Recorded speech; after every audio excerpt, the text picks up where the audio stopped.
Have you been spending hours trying to find the perfect controller settings by clicking on different people's videos who claim they have the god settings and will make you insane at Fortnite if you use their settings? Well, you don't have to look any further because your boys got you covered. And no, I'm not going to give you another random trash sensitivity. You see, the truth is everyone's playstyle and the way they want to play the game is different. If there was actually perfect settings out there that fit everyone, all the pros would be using the same settings as each other. But that's not the case, and that's why in this video I'm going to be explaining how to find your own custom controller settings so you don't have to keep copying someone else's terrible sensitivity. Also, if you guys find this video helpful, please consider subscribing. It helps way more than you guys think and it means a lot to me. But that's enough talking. Let's show you guys what you've been waiting for. Let's start with the build and edit sensitivity. Also, yes, I know, you're seeing it right. I'm using the standard Xbox controller for this video because I'm in the trenches right now. I mean, just look at what happened to my poor controller. I gotta stop gaming so hard, man. Anyways, for the build and edit sensitivity, let's start by setting both of them to 2.0 speed. Don't worry, these are just our base settings. We'll adjust them to our liking in a second. Now load into a blank free build island just like this one, or honestly any creative map that you can free build in. Then just start free building and really pay attention to how everything feels. If you're feeling really choppy and missing a lot of edits, the settings are probably way too fast. But if you're feeling really slow and feel like you can't edit fast enough, the settings are definitely too slow for you. After deciding how it feels, go back into your settings and adjust accordingly. For me, those settings felt a little bit too slow, so I'm going to move both of these up to 2.2. Now exit out and do the same thing again. Once again, for me it felt too slow, but just barely, so I'm going to move it up 0.1. Alright, now this feels perfect. Another thing to keep in mind when changing these settings is how you want to play.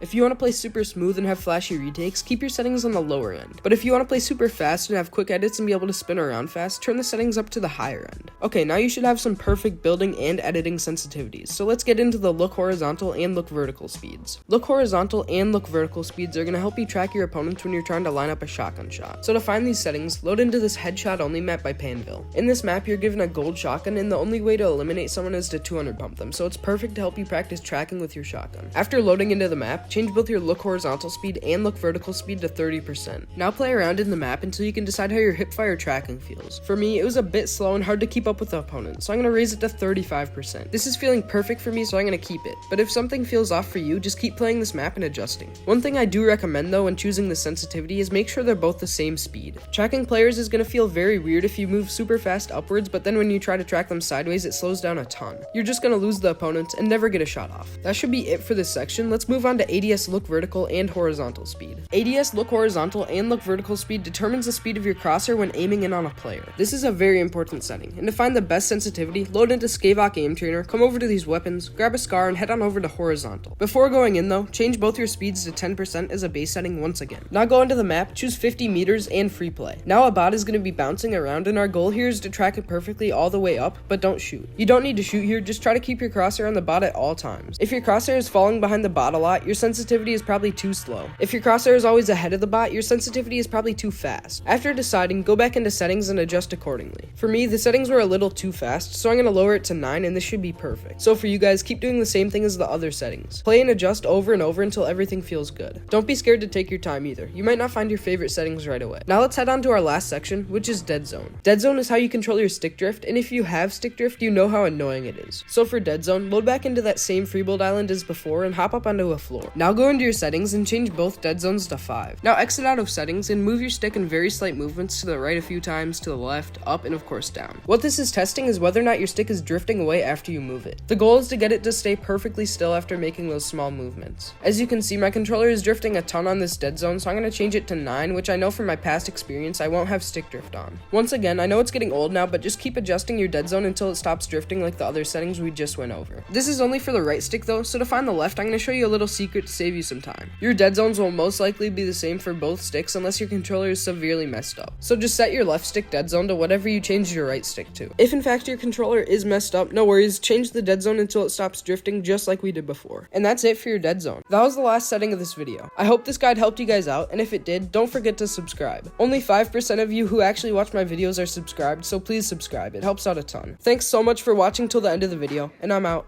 Peace.